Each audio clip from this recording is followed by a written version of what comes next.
Hare Nama Hare Nama eva kevalam Kalo nasteva nasteva nasteva gatiranyatan Hare Nama Hare Nama eva kevalam Kalo nasteva nasteva nasteva gatiranyatan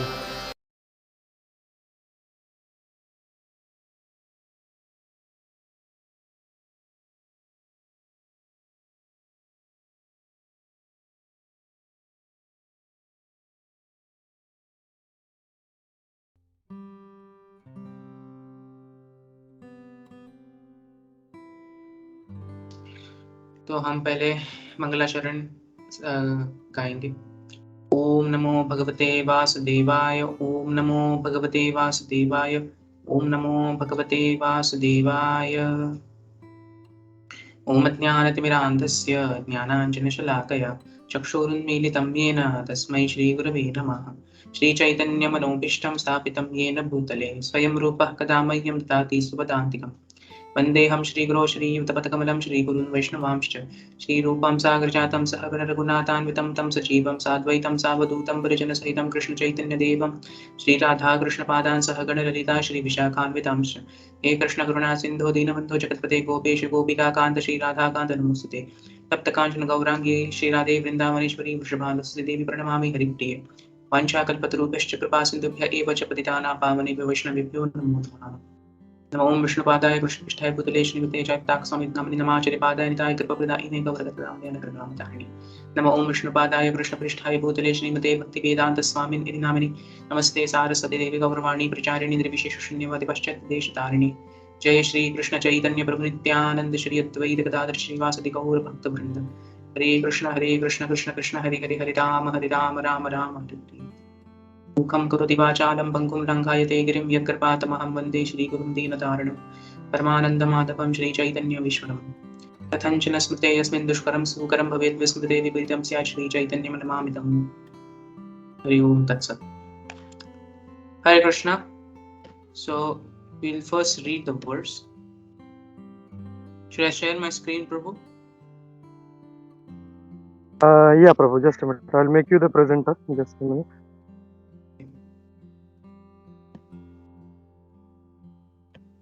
Yeah, Prabhu, you can do it right now. Just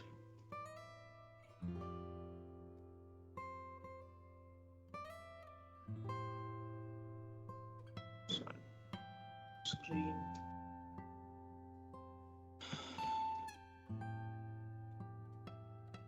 You can see the screen, no? Yeah, Prabhu, yeah. Correct. Okay. राजोवाच ब्रह्मणा चोदितो ब्रह्मन् गुणाख्याने गुणस्य च यस्मै यस्मै यथा प्राह नारदो देवदर्शनः। शब्दार्थ राजा राजा से उवाच कहा ब्रह्मणा ब्रह्मा जी द्वारा चोदितः आदेशित होकर ब्रह्मन हे विद्वान ब्राह्मण शुकदेव गोस्वामी गुण आख्याने दिव्य गुणों के वर्णन में अगुणस्य गुणरहित भगवान का च तथा यस्मै यस्मै तथा जिनको यथा जितना प्राह बतलाया नारदः नारद मुनि ने देवदर्शनः वह जिसका श्रोता देवता के समान उत्तम है। अनुवाद। राजा परीक्षित ने शुकदेव गोस्वामी से पूछा कि नारद मुनि ने जिनके श्रोता श्री ब्रह्मा द्वारा उपदेशित भाग्यशाली श्रोता है किस प्रकार निर्गुण भगवान के दिव्य गुणों का वर्णन किया और वे किन किन के समक्ष बोले।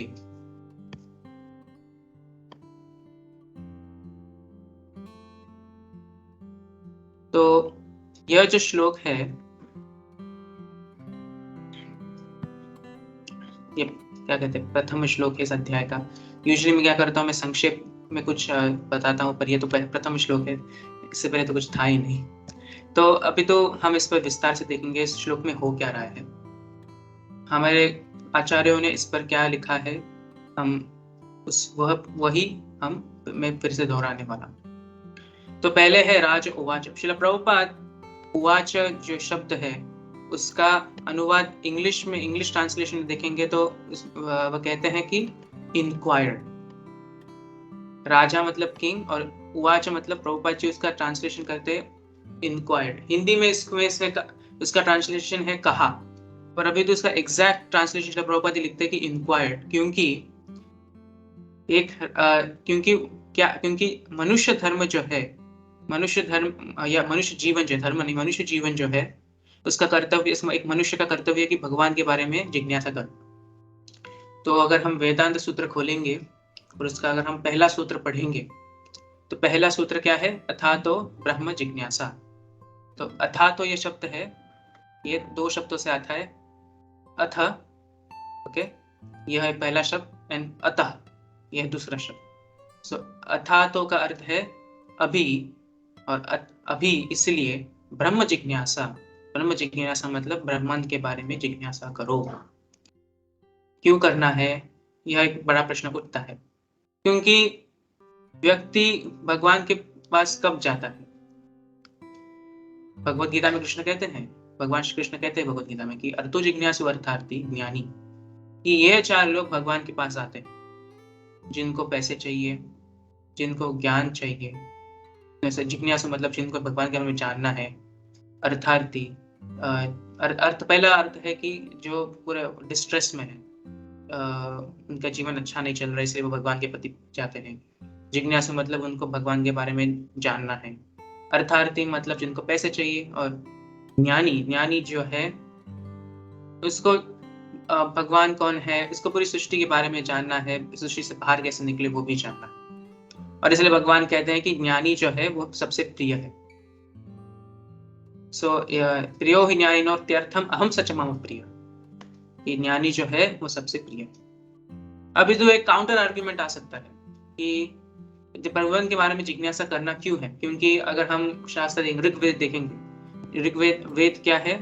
जो भगवान क्या कहते हैं, भगवान से आए हैं। सारे वेद जो है वो भगवान से ही आए हैं। और वेद क्या कह रहे हैं कि अपाम सोमम अमृत अभूम, कि अपाम सोम का अर्थ है कि हम सोम, ये जो नेक्टेरियन बेवरेज, सोम जूस जो है ये हम पिएंगे, और अमृता अभूम, और वी विल लिव एटर्नली, हमारा कभी विनाश नहीं होगा, हम अविनाशी होंगे, हम शाश्वत जीवन जिएंगे। यह ऋग्वेद में कहा गया है, अपाम सोम अमृत अभूम। और फिर उसके बाद यजुर्वेद में, मुझे लगता है यजुर्वेद में कहा गया है कि अक्षयम ह चातुर्मास्यज्ञ आजिनः सुकृतम भवति, कि हम चातुर्मास, यह जो 4 महीने जो होते हैं, जो रेनी सीजन में, कि हम चातुर्मास का व्रत लेंगे और उसके बाद हम शाश्वत जीवन जिएंगे।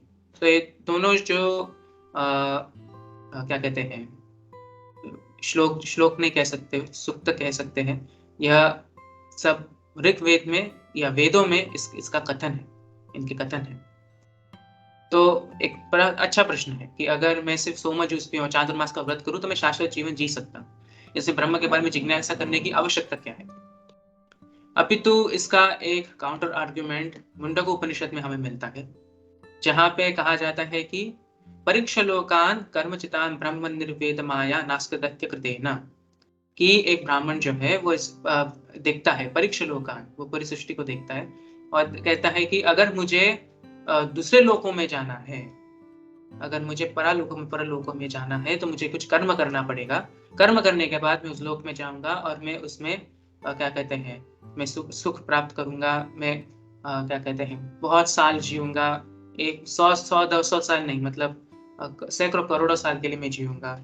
परीक्षा लोकान। इसलिए ब्राह्मण फिर सोचता है कि ऐसा क्या है कि मुझे करना चाहिए, जैसे कि कर्म करने से फिर से इस भौतिक जगत में नहीं हो, क्योंकि हम कुछ कर्म करेंगे, शास्त्र के निर्देश अनुसार कर्म करेंगे, और उसके बाद हम क्या कहते हैं, स्वर्ग लोक प्राप्त करेंगे, और स्वर्ग लोक प्राप्त करने के बाद क्षीणे पुण्य मर्त्य लोकम विशन्ति, फिर से हम इस भवसागर में, भौतिक जगत में फिर से हम जन्म लेंगे। तो इसलिए उसका अगला लाइन जो है इस मुंडक उपनिषद के इस श्लोक में, उसमें कहा गया क्या है कि तद विज्ञानार्थम स गुरुनेवाभिगच्छेत्। इसलिए प्रभुपाद जी भी ये श्लोक बहुत बार अपने प्रवचनों में और अपने पुस्तकों में भी इसकी पुष्टि करते थे कि तद विज्ञानार्थम स गुरुनेवाभिगच्छेत् समित पाणी श्रोत्रियम ब्रह्मनिष्ठ। इसलिए विज्ञान प्राप्त करने के लिए स गुरुन एवा अभिगच्छेत्। अभिगच्छेत् मतलब जाओ। कहाँ जाओ और कैसे जाओ? समित पाणी ही अब ये जो क्या कहते हैं, अग्नि लेके, लकड़ी के ऊपर अग्नि, और उसके बाद जाओ। कहाँ जाओ? श्रोत्रियम ब्रह्मनिष्ठम, उसको ढूंढो जो श्रोत्रिय है। श्रोत्रिय मतलब जिसने अपना सारे वेद का जो कथन है अच्छी तरह से सुना है गुरु से। श्रोत्रियम ब्रह्मनिष्ठम, और जो ब्रह्म में स्थित है। तो यह है क्वालिफिकेशन। गुरु की क्वालिफिकेशन क्या है? कि श्रोत्रियम ब्रह्मनिष्ठम। इसलिए श्रील प्रभुपाद जी भी अपने तात्पर्य में यह कहते हैं कि कैसे जाने कि यह संप्रदाय जो है, ये गुरु जो है, यह ढोंगी नहीं है। कि हमें यह देखना चाहिए कि कैसे उसके जो उपदेश जो है वो भी जो भगवान श्री कृष्ण ने जो दिया था उससे मैच हो रहा है। जो भगवान श्री कृष्ण ने अपने शिष्यों को, या मतलब अपने भक्तों को, मतलब इस कैटेगरी में देखा जाए तो भगवान श्री कृष्ण ने अर्जुन को जो उपदेश दिया, वही उपदेश अगर अभी के गुरु दे रहे हैं अपने शिष्यों को, तो हम कह सकते हैं कि yes, he is the right गुरु, कि यही सही गुरु है। और हमारे शास्त्र भी इसके बारे में कहते हैं कि अगर हम पहला स्कंद के 2य अध्याय देखेंगे तो कहते हैं कि तत्श्रद्धान मुनयो ज्ञान वैराग्य युक्त है। कि तत्श्रद्धान, की जो व्यक्ति श्रद्धा से, तो श्रील प्रभुपाद श्रद्धा का अर्थ फेथ नहीं लिखते, translation doesn't translate as faith, but it translates it as seriously inquisitive, जो जिज्ञासु है, जो सच में जिज्ञासु है। ओके, तो यह है पहला क्वालिफिकेशन, कि हमें जिज्ञासु होना चाहिए। श्रद्धा जो है, इसका अर्थ हम कभी कभी इंग्लिश में इसका ट्रांसलेशन फेथ ऐसे ट्रांसलेट करते हैं, अभी तो इसका एग्जैक्ट अर्थ है कि व्यक्ति को जिज्ञासु होना चाहिए कि उसकी भगवान कौन है, मैं कौन हूँ, हमारा संबंध क्या है, इत्यादि। और सभी धर्म ग्रंथ जो है, सभी ग्रंथ जो है, वह इसमें सभी में एक संवाद है, जहाँ एक शिष्य जो है अपने गुरु के पास जाता है, जो एक उच्च अधिकारी है। गुरु जो है वो उच्च अधिकारी है, और वो जानना चाहते हैं, वो जिज्ञासु है, वो शिष्य वो जिज्ञासु है। उपनिषदों में बहुत सारी कहानियां हैं, जैसे कि उदाकल अरुणी, और उसके बाद नचिकेत, बहुत सारे स्टोरीज है जहाँ पे शिष्य जो है गुरु के पास जाता है और जानना चाहता है कि ब्राह्मण कौन है। तो इस श्लोक में हम देखेंगे तो प्रारंभ होता है यह श्लोक की राजोवाच, कि राजा ये प्रश्न पूछ ले। पहले सारे राजा जो थे वह क्या कहते हैं, राज ऋषि थे। तो ऐसे नहीं कि उनको सिर्फ क्या कहते हैं, टैक्स लेना है, कलेक्ट करना है और आराम के जीवन जीना है। अभी तो वे ऋषि भी थे। जैसे कि अगर हम रामायण पढ़ेंगे तो ये श्लोक आता है भट्टी काव्य में। श्रील प्रभुपाद जी एक बार इन्होंने यह श्लोक अपने 5म स्कंद के तात्पर्य में उन्होंने यह कहा था कि अहिष्टम यत्तत् पुनर्जन्म जयाय, कि जब विश्वामित्र मुनि जब आए अयोध्या दशरथ महाराज जी से मिलने के लिए, तो दशरथ महाराज जी ने विश्वामित्र मुनि से पूछा कि अहिष्टम यत्तत् पुनर्जन्म जयाय, क्या जन्म मृत्यु यह चक्र से छूटने के लिए जो आपकी सारी जो क्या कहते चेष्टा जो है वह सही सलामत जा रही है? Is everything going well in your endeavour to cross this repeated birth and death? तो यही है वैदिक धर्म जो लोग हम कहते हैं, इसका मूल अर्थ यही है कि कैसे भव इस जन्म मृत्यु चक्र से छुटकारा पाया जाए। और यह एक राजा जो है एक मुनि को पूछ रहा है, विश्वामित्र मुनि से। और एक उदाहरण है वाल्मीकि रामायण के प्रथम श्लोक में। प्रथम श्लोक क्या है? तपस्वाध्याय निरतम तपस्वी वाग्विदाम वरम, कि वाल्मीकि जी जो तपस्वी जो थे वे किसके पास गए? नारद मुनि के पास, जो तपस्वी है। तपस्वी वाग्विदाम वरम नारदम परिपप्रच्छ, और उनसे पूछा, क्या पूछा? कि हे मुनियों में श्रेष्ठ, मुनि पुंगवम, वाल्मीकि मुनि पुंगवम, हे मुनियों में श्रेष्ठ, मुझे यह बता, कौन अस्मिन् सांप्रतम लोके, कि इस लोक में, अभी इस समय इस लोक में कौन व्यक्ति है जो है गुणवान कश्च वीर्यवान, जो गुणवान है, वीर्यवान है, फिर धर्मज्ञश्च कृतज्ञश्च, जो धर्मज्ञ है, जो कृतज्ञ भी है, और सत्य वाक्य दृढ़व्रता, जो अपना वाक्य जो है उस वाक्य में सत्य है और वो दृढ़व्रत है। और भी बहुत सारे गुण हैं जो वाल्मीकि जी पूछ रहे हैं नारद मुनि जी से कि कौन है यह व्यक्ति, मुझे जानना है। तो यह जिज्ञासा जो है वो अत्यंत अनिवार्य है अगर मनुष्य जन्म लिया है, तो कि हमें जिज्ञासा करनी चाहिए कि मैं कौन हूँ, भगवान कौन है, हमारा संबंध क्या है। तो यह हुआ राज उवाच। फिर अगला शब्द जो है जो इस श्लोक में है वह है ब्रह्मणा। ब्रह्मणा चोदितो, ब्रह्मणा चोदितो मतलब ब्रह्मणा च उदित, च उदित का होता है चोदितो। तो ब्रह्मणा चोदितो कि ब्रह्मा जी से नारद जी ने यह दिव्य ज्ञान जो है वो प्राप्त किया। अपितु हमें यह संप्रदाय को हम क्यों एक्सेप्ट करना चाहिए, इसकी ऑथेंटिसिटी क्या है? क्योंकि अगर हम बाहर की दुनिया में देखेंगे, ऐसे बहुत सारे संस्थाएं हैं जो भगवान के बारे में बताती हैं और कहते हैं कि आप यह मंत्र का जप करो आपको यह मिलेगा, यह मंत्र का जप करो आपको शाश्वत जीवन मिलेगा इत्यादि। तो हमें यह जो क्या कहते हैं, यह ब्रह्म संप्रदाय जो है हमें क्यों एक्सेप्ट करना चाहिए? तो इसका उत्तर दिया गया है पद्म पुराण में, जहाँ पे कहा जाता है कि संप्रदाय विहीना ये मंत्रास्ते निष्फलमता अतः करो भविष्यन्ति चत्वार संप्रदायिना, कि संप्रदाय में आया हुआ मंत्र ही फल प्राप्त देता है, जो संप्रदाय में नहीं आता क्या मंत्रास्ते निष्फलमता, उस मंत्र का कोई फल नहीं होता। और उसके बाद अतः कलो प्रविष्यन्ति, भविष्यन्ति पद्म पुराण में कहते हैं कि भविष्य काल में, कली युग में चत्वार संप्रदायिना, 4 संप्रदाय होंगे। और वो 4 संप्रदाय क्या है? श्री ब्रह्म रुद्र सनक वैष्णवा क्षिति पावना, चत्वारस्ते कलो भव्य युत्कले पुरुषोत्तम। ये 4 संप्रदाय हैं, श्री संप्रदाय, ब्रह्म संप्रदाय, रुद्र संप्रदाय और सनक या निम्बार्क संप्रदाय भी कह सकते हैं, निम्बार्क संप्रदाय। तो ये जो है वो चारों के चारों वैष्णव संप्रदाय है। और वो कहाँ पे जन्म लेंगे या कहाँ से इनकी शुरुआत होगी? तो वह है कि पुरुषोत्तम क्षेत्र जगन्नाथपुरी, उधर उनकी क्या कहते हैं, उनका जन्म होगा, वह उधर आएंगे। तो इसलिए हम इस संप्रदाय को क्यों एक्सेप्ट करते हैं? जब श्रील प्रभुपाद ने प्रचार किया, श्रील प्रभुपाद भगवत गीता तात्पर्य लिखने से पहले ही एक पेज है उनका, उधर इसका द डिसिप्लिक सक्सेशन, गुरु परंपरा, और उसमें प्रभुपाद जी लिखते हैं कि lord Krishna, Brahma, Narad, Vyasadev, Madhvacharya and all the way down to Ishwarpuri, everything. वो कहते हैं कि this is our sampradaya, this is authentic, ये सब भगवान से ही आ रहा है और हमें भगवान से ही हमें यह सब कुछ मिल रहा है। So this is the proof and that's the reason why. यही तो कारण है कि परीक्षित महाराज जानना चाहते हैं, क्या जानना चाहते हैं? कि शुकदेव गोस्वामी से, क्योंकि उन्होंने भी कहां से सुना? व्यासदेव जी से, और व्यासदेव जी ने किनसे सुना? नारद जी से, और नारद जी ने किनसे सुना? ब्रह्मा जी से। So it comes in the परंपरा and that's why we accept this knowledge. हम यह जो पुराणों में जो कहा गया है हम इसको एक्सेप्ट करते हैं। तो यह हुआ पहले 2 शब्द, ब्रह्मणा चोदितो।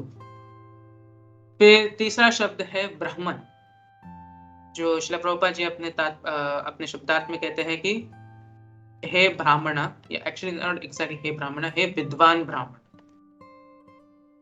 शुकदेव गोस्वामी को इधर क्या कहते हैं, एड्रेस किया गया है कि वह एक विद्वान ब्राह्मण है। जाहिर सी बात है, क्योंकि वह कहते हैं पहले अध्याय में, कहते हैं दूसरे स्कंद के पहले अध्याय में कि वे अध्यात्म में पूर्ण रूप में स्थित थे। अपितु अध्यात्म में स्थित होने के बाद भी जब उन्होंने श्री व्यासदेव जी उनके पिताश्री से जब उन्होंने सुना भागवतम के बारे में, तो उनको पता चला कि यह तो इससे भी ऊपर है, अध्यात्म से भी ऊपर है। भक्ति जो है, भगवान के प्रति सेवा करना, यह तो इससे भी ऊपर है। तो इसीलिए उधर कहा गया कि वह है विद्वान ब्राह्मण है, ब्रह्म जानाति ब्राह्मण। कि आजकल लोग कहते हैं कि ब्राह्मण व्यक्ति है जो ब्राह्मण कुल में पैदा हुआ है। अभी तो अगर आप ब्राह्मण कुल में पैदा हुए हो, ठीक है, that is one half of the story, but what's the second half? दूसरा क्या है कि आपको ब्राह्मण के बारे में भी जानना चाहिए। ब्रह्म जानाति ब्राह्मण, जो ब्राह्मण के बारे में जानता है वही ब्राह्मण। So this is the third thing we saw, तीसरा चीज की उनको ब्राह्मण कहा गया। तो पहला जो श्लोक का पहला जो पंक्ति है वह है ब्रह्मणा चोदितो ब्राह्मण, और दूसरा है गुणाख्याने गुणस्य च। गुणाख्याने का अर्थ है जिनके गुण जो है वह आध्यात्मिक है, भौतिक नहीं है, गुणाख्याने। और अगुणस्य, अगुणस्य मतलब भौतिक गुण नहीं है, उनकी लीलाएं जो भी है, भगवान की लीलाएं, वे भी आध्यात्मिक है। तो अगर हम विष्णु सहस्त्रनाम देखेंगे उसमें कहा गया है कि भगवान को कहा गया है निर्गुण, गुणप्रत निर्गुण महान। कि निर्गुण का अर्थ है कोई भी गुण उनको छूता नहीं है, सारे गुण उनसे आते हैं पर कोई भी गुण उनको छूता नहीं। तो प्रथम स्कंद में, भागवत पुराण के प्रथम स्कंद के एकादश या 11वें अध्याय में कहा गया है कि एकत ईशानाम ईशस्य, कि जो भगवान जो है प्रकृति स्तोपी तद्गुणे, प्रकृति उनसे आती है पर वे प्रकृति से अफेक्ट नहीं होते। जिस प्रकार भगवान के शिष्य जो है, भगवान के भक्त जो है, वे भगवान का आश्रय लेते हैं, और जैसे जो भी व्यक्ति भगवान का आश्रय लेता है वो इस 3 गुण से कभी भी मोहित नहीं होता। और इसके बहुत सारे हम एग्जाम्पल्स हम शास्त्र में देखते हैं। क्या कोई बताना चाहता है कि कैसे जो व्यक्ति भगवान का आश्रय लेता है वो इस 3 गुण से कभी मोहित नहीं होता?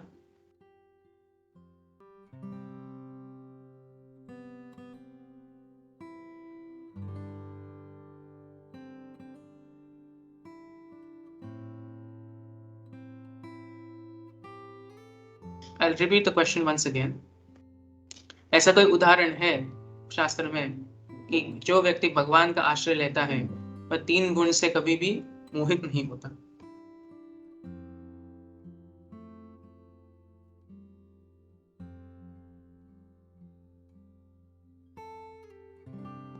शिव जी।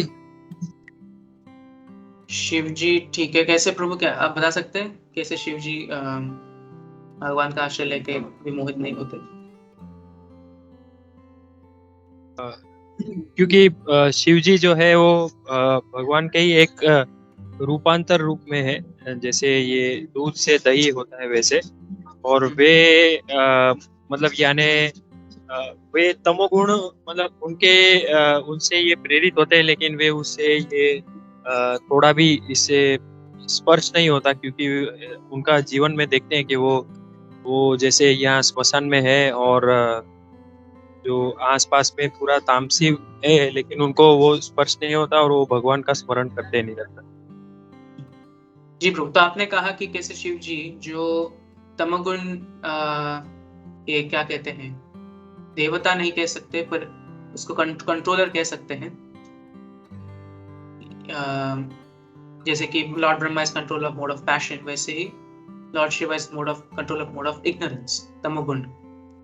तो यह उदाहरण देखा जाए तो शिव जी, और जैसे आपने कहा कि शिव जी और विष्णु में कोई फर्क नहीं है, क्योंकि शीघ्रम यथा तद्विकार विशेष योगा, कि दूध को जो है वो दही बनता है, उसी प्रकार से विष्णु से भगवान शिव आते हैं। इनमें कोई अंतर नहीं है, इनमें कोई भी अंतर नहीं है, हम देख सकते हैं। तो इसीलिए इसमें शिव जी किसी का आश्रय नहीं ले रहे। मैं कह रहा हूँ कि किसी भक्त ने, क्योंकि इधर भी शब्द यूज किया है कि यथा बुद्धिस तदाश्रय, किस जैसे भक्त जो है आश्रय लेते हैं। यस गोपी मनोहर प्रभु। या हरे कृष्ण प्रभु। प्रभु जी, हम नारद मुनि जी का उदाहरण ले सकते हैं, या पांडव जो थे, मतलब so much dedicated to lord, इतना थे कि मतलब इतने सारे तकलीफों से गुजरते अम्बरीश महाराज हैं, they were all these great devotees, You can take this example. Hare Krishna. Yes, bro. Perfect examples. How the devotees like Pandavas, they were not affected or that the influence of any material qualities. And best example is Arjuna. That initially we see is influenced. He doesn't want to fight the war, but he takes the shelter of the Lord. Guru, he then says that I guys accept you as my guru. Please instruct me. जैसे इस प्रकार अर्जुन जो है वो भगवान का आश्रय लेते हैं। द्वितीय अध्याय में देखते भगवत गीता में कि आप मेरे अभी गुरु हैं और मैं आपसे मेरी सारी जो कलमश है उसको दूर कीजिए। और अंत में अर्जुन कहते हैं कि मैं यह युद्ध जो है मैं लड़ने वाला हूँ, जैसे आपने कहा है वैसे ही मैं करूँगा। So this is the perfect example. Thank you so much, Govind Manoj. So and this is exactly what is said here. इधर भी यही कहा गया है, गुणाख्याने अगुणस्य। इसलिए 7वें अध्याय में बहुत 3 श्लोक है जिसमें भगवान श्री कृष्ण कहते हैं कि ये चैव सात्विका भावा राजसा तामसाश्चैः, कि मेरी शक्ति से सतोगुण रजोगुण तमोगुण यह सब उत्पन्न होता है। मत एवैति तान् विद्धि न त्वहं तेषु ते महि। और भगवान कहते हैं कि इस प्रकार से सब कुछ मैं ही हूँ, कि तुम्हें स्वतंत्र हो, क्योंकि ये सारे गुण जो हैं वो मेरे अधीन हैं, मैं उनके अधीन नहीं हूँ। जैसे कि पिछले क्या कहते हैं, पिछली बार जब मैंने यह इधर क्लास दिया था तो हम इसके बारे में चर्चा कर रहे थे। जैसे कि राजा जो है वह जब जेल के अंदर जाता है, वह जेल का जो रूल्स है उसको अप्लाई नहीं होते। कैदी के जो रूल्स होते हैं वो ऐसे नहीं कि वो किसी क्या कहते हैं जेल के अंदर बैठा है, ऐसे नहीं। राजा है वो जहां चाहे वहां घूम सकता है। और कृष्ण उसके बाद भगवान श्री कृष्ण उसके बाद कहते हैं 7वें अध्याय में कि त्रिभिर्गुणमय भावै एवं सर्वमिदं जगत, की पूरी जो दुनिया जो है, सारे जो जीव जो है वह 3 गुण जो है सत्व रज तमस से मोहग्रस्त हो गए हैं। और जो मैं हूँ जो अविनाशी हूँ वो मुझे जानते नहीं है। मोहितम या विजानाति लोको माम अजमव्य, कि मोहित हो गए सबके सब, इसलिए वो मुझे नहीं जानते। जो इस पूरे क्या कहते हैं 3 गुण से ऊपर है।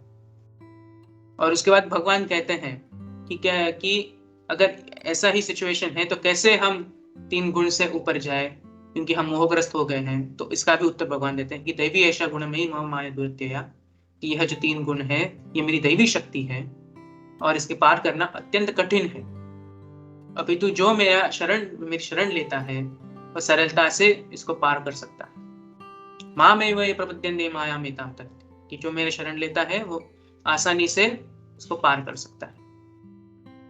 और इसका अर्थ क्या हुआ कि शरण लेना का अर्थ है कि भगवान के नाम गुण लीला का श्रवण करना, उसका कीर्तन करना। इसलिए भगवान का और एक नाम है कि पुण्य श्रवण कीर्तना। विष्णु सहस्त्र नाम में आता है कि जिनका श्रवण करके ही, कीर्तन करके ही सारे पाप जो है वो नष्ट हो जाते हैं।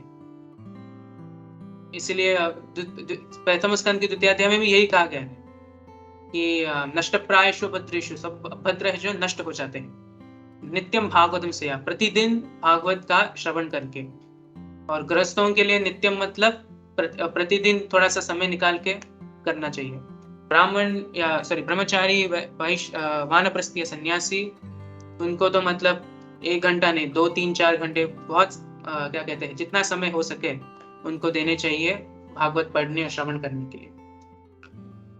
तो यही कहा गया है कि नित्यम भागवत सेवा भगवती उत्तम श्लोक है भक्तिर्भवति नैष्ठिकी। और भक्ति जो है हृदय में हम निष्ठा पूर्वक भक्ति उसके बाद करते हैं, जब सारे अभद्र जो है जो उसका विनाश हो जाता है। तो इसलिए परीक्षित महाराज जी उन्हें पूछना चाहते हैं कि गुणाख्याने गुणस्य च यस्मै यस्मै यथा प्राह नारद देव दर्शन। और नारद जी उन्होंने कैसे उन्होंने यह किया, कैसे उन्होंने अपने ये जो उपदेश जो है जो उन्होंने ब्रह्मा जी से उन्होंने सुने थे, निर्गुण भगवान के बारे के दिव्य गुण उन्होंने इनका वर्णन कैसे किया और किन किन के समक्ष बोले, इसलिए देवदर्शन इस शब्द का प्रयोग किया गया। देवदर्शन श्रीधर स्वामी जी इसका क्या कहते हैं, उत्तर देते हैं, या इसके टीका में इसका अर्थ देते हैं। देवदर्शन का अर्थ कि जिनके जो श्रोता जो थे वह उनको देखना मतलब देवताओं का ही दर्शन ले। देव उसका अर्थ है देवदर्शन, कि उनके जो क्वालिटीज जो थी उनके श्रोताओं की गुण जो थे वो देवताओं जैसे थे। तो भक्ति करने से यस्यास्ति भक्ति भगवती अकिंचना सर्वे गुणे तत्र समाधत्ते सूरा, कि चारे सुर जो है, सूरा मतलब डेमिगॉड जो है, उनका अर्थ है सुर, मतलब देव जो है, उनके जो गुण जो है, दैवी गुण जो है, वह भक्त में आ जाते हैं। नारद मुनि के जो श्रोतागण जो थे उनके पास यह गुण थे, देवताओं जैसे गुण थे। और इसका एक उदाहरण मैं देना चाहता हूँ, वह है ध्रुव महाराज। ध्रुव महाराज के बारे में हम देखेंगे तृतीय स्कंद में हम देखते हैं कि जैसे ध्रुव महाराज ने एक कठोर तपस्या की थी ताकि वे क्या मिले उनको, वो जो राजा की पदवी मिले, उनको ऐसा महल मिले जो उनके पिताश्री से भी बड़ा हो। पर अभी तो जब उन्होंने भगवान श्री विष्णु का दर्शन लिया तो उन्होंने कहा कि कांचन में चिन्मन अपि दिव्य रत्न, कि आपका दर्शन लेने के बाद मुझे यह पता चल रहा है कि मैं तो सिर्फ एक कांच के टुकड़े के लिए मैंने इतनी तपस्या की है, पर मुझे आप मिल गए। तो this is the greatness, this is called Krishna's mercy. तो नारद मुनि का उन्होंने उनको क्या कहते उपदेश दिया ध्रुव महाराज जी को कि अगर आपको यह चाहिए तो आपको यह करना पड़ेगा, यह तपस्या करनी पड़ेगी। अभी तो भगवान को देखने के बाद उन्होंने कहा कि मुझे चाहिए नहीं महल, सब कुछ, मुझे सिर्फ आपके प्रति भक्ति करनी है। तो यही है इस पूरे श्लोक का, जितना मैं जानता हूँ उतना मैंने कहा है कि इसका विस्तार रूप से इसका अर्थ क्या है। कैसे परीक्षित महाराज जो राजा थे, उन्होंने जिज्ञासा की शुकदेव गोस्वामी जी से कि कैसे मुझे भगवान के बारे में जानना है जो निर्गुण है, जिनके गुण जो है वह आध्यात्मिक है, और कैसे जानना है, जो मुझे आपसे जानना है क्योंकि आप संप्रदाय में आते हैं। एक जो शास्त्र में कहा गया संप्रदाय, वो उसमें आते, इसलिए मुझे यह जानना है। So this is what is mentioned in the first verse of the second canto, and we will pause here now. अगर किसी को इसमें एडिशन करना है so you may do so, या किसी का कोई प्रश्न है तो मैं प्रयास करूंगा प्रश्न का उत्तर देने के लिए।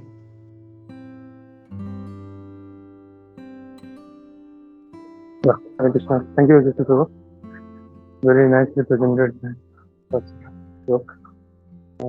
Quickly सभी भक्तों से रिक्वेस्ट है, किसी का कोई प्रश्न है, कोई कमेंट है तो वो हम लोग ले सकते हैं। तो you can start raising hand. हरे कृष्णा। विश्वंबर गौर प्रभु ने उनका हाथ उठाया। विश्वंबर प्रभु जी, हरे कृष्णा। हरे कृष्णा प्रभु जी, मुझे श्री कृष्ण प्रभु जी दंडवत प्रणाम।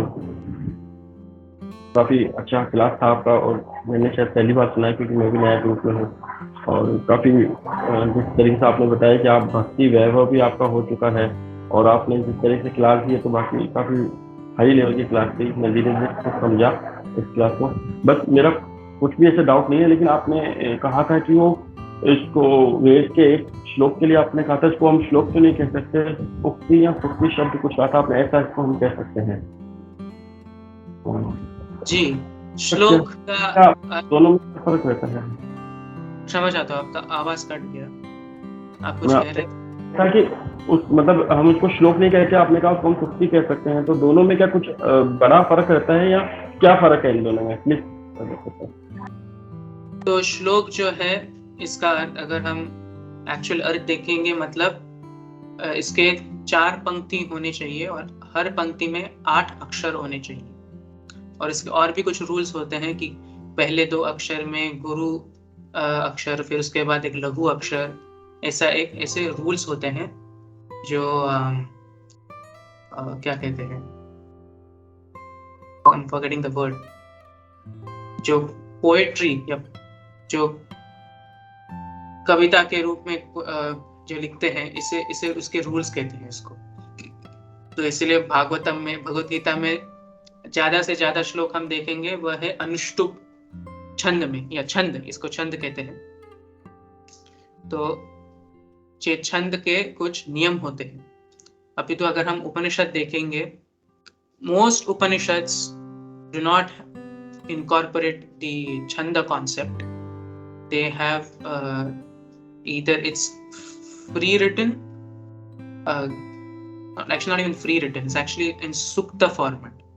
like sukta में भी कहा जाता है, वो like वेदों में अगर देखा जाए, या गद्य में भी कभी कभी लिखा जाता है, अध्याय होते हैं इत्यादि, ऐसे होता है। अगर हम ईशोपनिषद देखेंगे तो हम देखेंगे इट्स कॉल्ड मंत्र।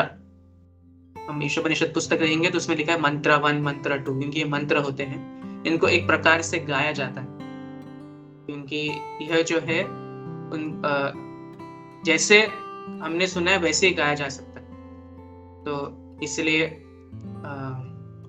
हम उसको मंत्र कहते हैं। भगवत गीता ऐसा नहीं, भगवत गीता इज नॉट श्रुति शास्त्र, इट्स स्मृति शास्त्र।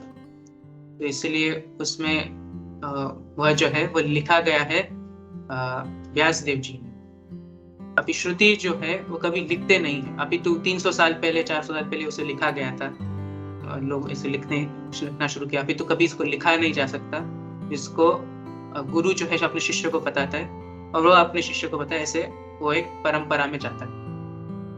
और इसके कुछ रूल्स होते हैं कि ईशावास्यमिदं सर्वम is an example. I don't know exactly how they sing it. मेरे पास वीडियोस हैं, पर कैसे एक्चुअली गाते मुझे मालूम नहीं। पर ऐसे उसके रूल्स होते हैं कि कैसे उसका उच्चारण किया जाता है। ऐसे रूल्स क्या कहते हैं, स्मृति शास्त्र में नहीं होते। स्मृति शास्त्र में प्रोनाउंसिएशन भी ऊपर हो जाए तभी भी चलेगा। श्रुति शास्त्र में अगर उच्चारण जो है ऊपर नीचे हो गया तो प्रॉब्लम हो जाता है, जैसे हमने वृत्रासुर के लीला में देखा था।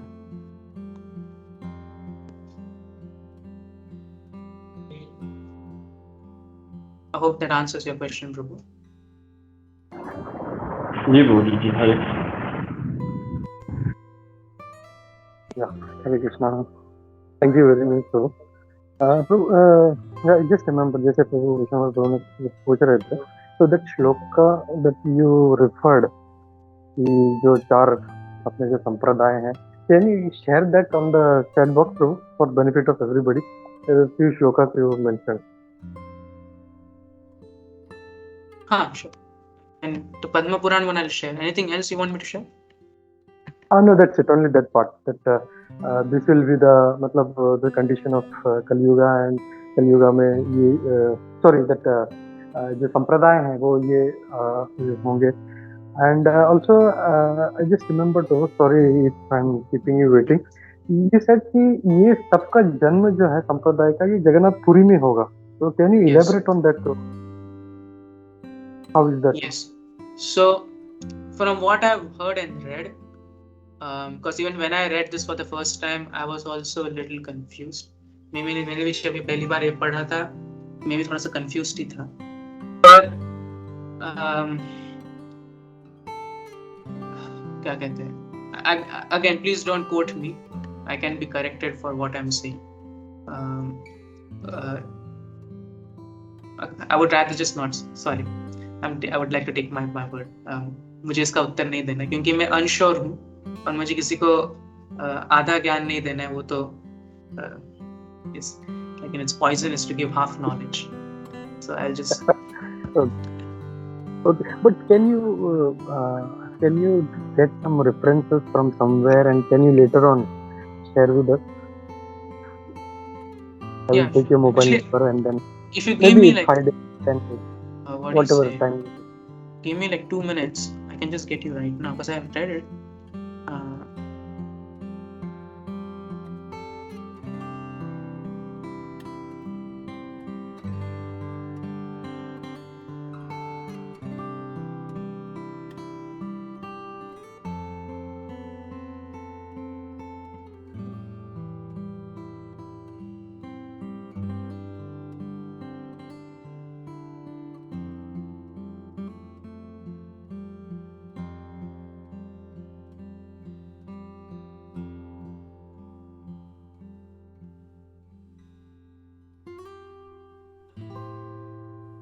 Here in the Vaibhava, there was a mention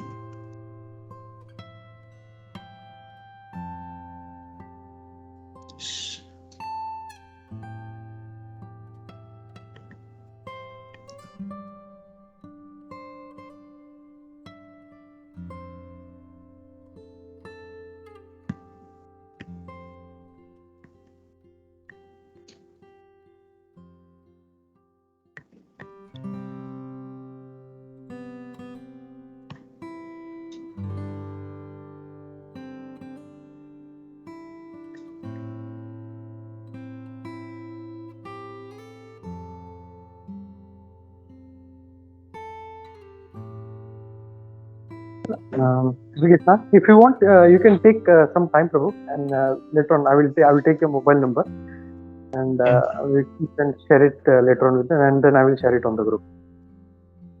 ठीक है Prabhu. I'll do that. Can you put your mobile number on the chat box? So I will save it. Okay, got it. I just got it. Got it. Yeah. Okay. Thanks. Yeah. हरे कृष्णा, ओजस्वी कृष्ण प्रभु जी, दंडवत प्रणाम। जी, प्रभु, धन्यवाद। मुझे आपका ये गुण बहुत अच्छा लगा, जबकि आपको आंसर पता है लेकिन आप श्योर नहीं है कि एक किस शास्त्र में कहाँ से पढ़ा था और कहाँ से मैंने ये सुना था, इसलिए आपने वो कहा नहीं। तो मुझे बहुत अच्छा लगा, जैसे हमें सिखाया जाता है कि जब तक आप श्योर नहीं है बताओ मत। हरे कृष्णा, दंडवत प्रणाम। Hare Krishna.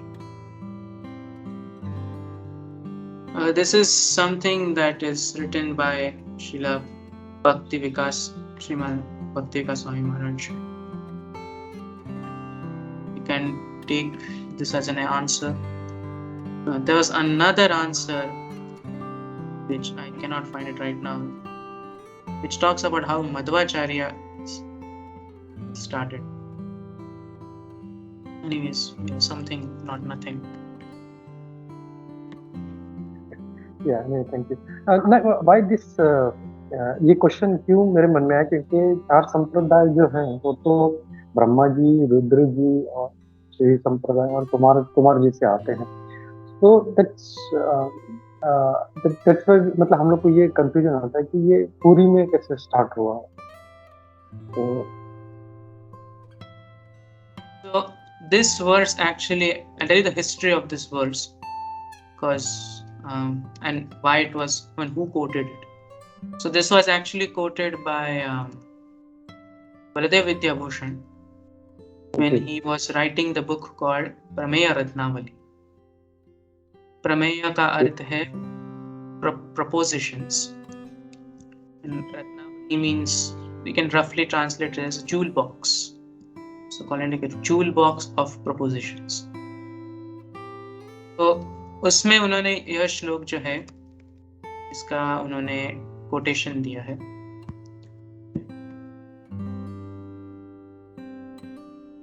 Okay, I got the answer, bro. By the way, I just got the answer. Yeah, I'll just share it right now. I'll just tell you the history and then I'll share with you the answer also. And in that, basically, the book, he writes this book because there was this whole debate, or we were questioning, how is your sampradaya authentic? Because you worship Radha and Krishna, and you show how, but you say your sampradaya is from Madhva Sampradaya, and the Madhva Sampradayas don't worship Radha Krishna, they just worship Krishna. If you go to Udupi Krishna temple, it's just a single Krishna deity. So that question, what do you say, was put forward. What is the proof that that you're connected to the sampradaya? Okay, and so therefore in that book he shows the entire sampradaya. That's the first time we see the sampradaya. Was it the first time? I think so, it was the first time. Or maybe Kavi Karna Purna did it before that also. I don't know, I'm not sure. But he was one of the acharyas also who wrote it down. The entire sampradaya list, Brahma, Narada, Vyas, everything. all the way down to Ishwar Puri, what do you say, Madhavendra Puri, Ishwar Puri, then Shri Chaitanya Mahaprabhu, all the way coming down to him. And then he says that this is our sampradaya, and our sampradaya is authentic because sampradaya vihinaya mantrasya nishphalata. He quotes the Padma Purana.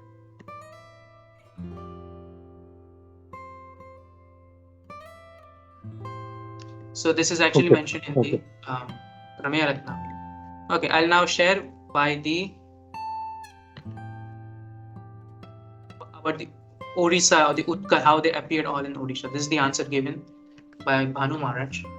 और सारे जो 4 आचार्य जो हैं वे एक ना एक समय वे जगन्नाथपुरी गए थे, क्योंकि रामानुजाचार्य ने उनका मठ उधर स्थापित किया है, विष्णु स्वामी ने उनका एक मठ स्थापित किया है, निम्बादित्य और मध्वाचार्य ने जब वे प्रचार करने के लिए बाहर गए थे तो वे भी जगन्नाथपुरी गए थे। तो इसीलिए यह कहा गया कि अतौ कलो भविष्यन्ति,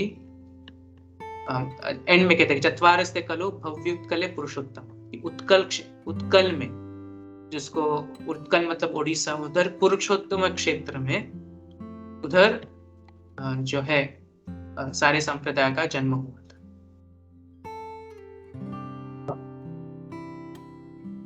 Okay. Thank you very much for sharing this all. Hare Krishna. Yes. Gokul में वो एक बात प्रभु जी, अभी जो आपने ये इंग्लिश में बताया कि एक प्रभु जी कि वो उनको अनऑथेंटिक बताया गया था अपनी संप्रदाय, वो आपने थोड़ा इंग्लिश में कहा था, तो इससे थोड़ा सा आप हिंदी में बताएं। तो एक हमारे यहाँ जयपुर से भी एक गोविंद भाष्य लिखा गया था बलदेव विद्याभूषण जी के द्वारा, उनको उसी से रिलेटेड एक स्टोरी होगी जो आप बता रहे हैं। तो मैं पुनः बताऊंगा हिंदी में कि मैंने क्या बताया था कि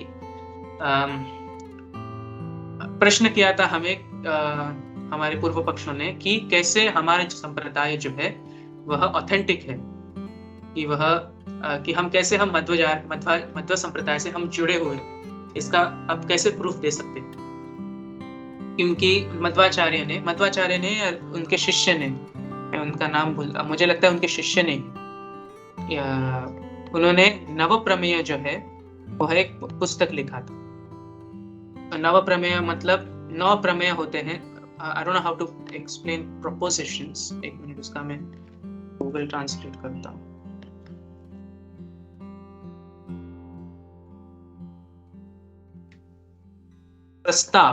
प्रस्ताव इसका प्रतिज्ञा कह सकते हैं कि उन्होंने किया था कि विष्णु जो है, भगवान श्री विष्णु वह परम है और उसे सिर्फ शास्त्र से जाना जा सकता है, और यह जगत जो है वह सत्य भी है और सत्य भी नहीं है, और जीव जो है वह सत्य है, और उनके काम क्या है, भगवान का सेवा करना। तो ऐसे 9 प्रोपोजिशन से हम प्रतिज्ञा जो है जो मध्वाचार्य ने दी थी, प्रस्ताव जो मध्वाचार्य ने दी थी, और उसके बाद हमें पूछा गया था कि कैसे कि हमारा संप्रदाय जो है वह ऑथेंटिक है।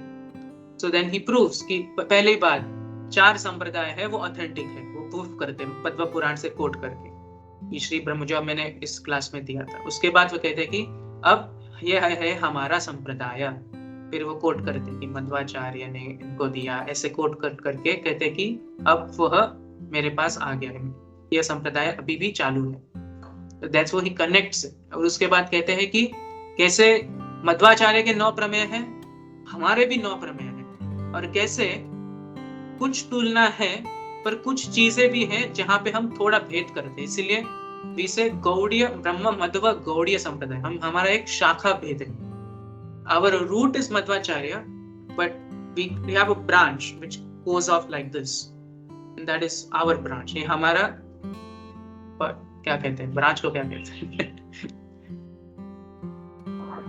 शाखा।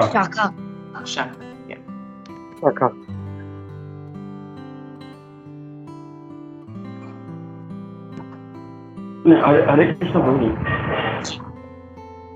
यानी आपने बिल्कुल सही कहा, लेकिन एक पता नहीं जो मैं सुन रहा हूँ, मैंने कुछ सुना हुआ है यहाँ पर हमारे मैं में रहता हूँ प्रभु जी, जयपुर में वो गलता है एक, वहाँ पर गलता का जो एक तीर्थ है छोटा सा, यस वहाँ पर एक कोई थे अपने संप्रदाय के, तो उनसे किसी ने पूछा गया था आपके संप्रदाय कैसे ऑथेंटिक है, तो उन्होंने काफी सारा प्रयास किया था, लेकिन सामने वालों ने मना कर दिया था कि नहीं, हम नहीं मानेंगे इस चीज को। तो उन्होंने ये हमारे जयपुर में गोविंद देव जी हैं, तो रूप गोस्वामी जी के ही मूल विग्रह हैं, तो उनके सामने उनको आकर के बहुत ज्यादा वो प्रार्थना की थी कि आप इसका कुछ करो, क्योंकि मेरे पास समय नहीं है इतना लिखने का ये वो। तो बताया जाता है कि वहाँ पे गोविंद भाष्य लिखा गया था स्वयं गोविंद देव जी के थ्रू, और उसके हस्ताक्षर भी हैं। तो वो बुक्स उनको दिखाई गई, तो उन्होंने बोला कि हाँ आपका ये जो संप्रदाय है वो ऑथेंटिक है। तब से ही ये राधा कृष्ण को अलाउ किया गया, नहीं तो पहले सीताराम का ऐसे था। तो ये स्टोरी जो आप इससे रिलेटेड है क्या कुछ? जी, all both of this are related, because what जो आप कह रहे हैं वो है गोविंद भाष्य।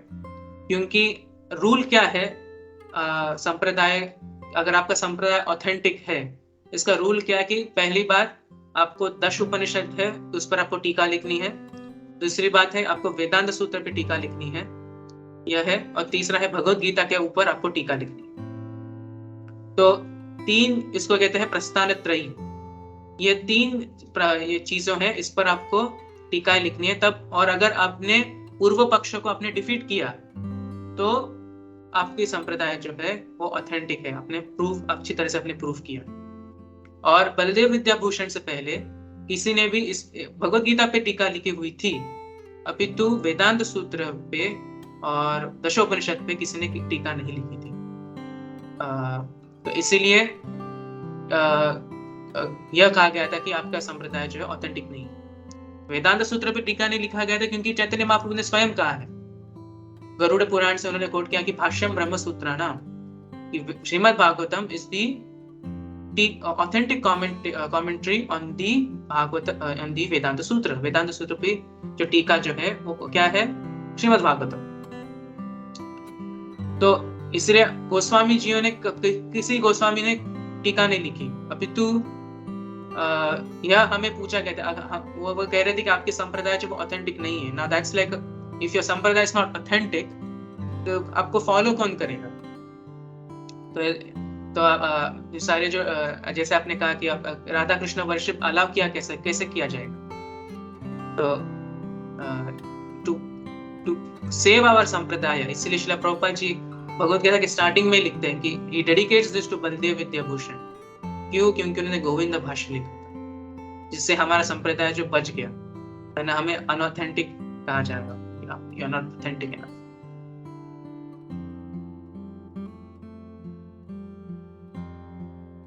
Thank you, Prabhuji. Thank you. Hare Krishna.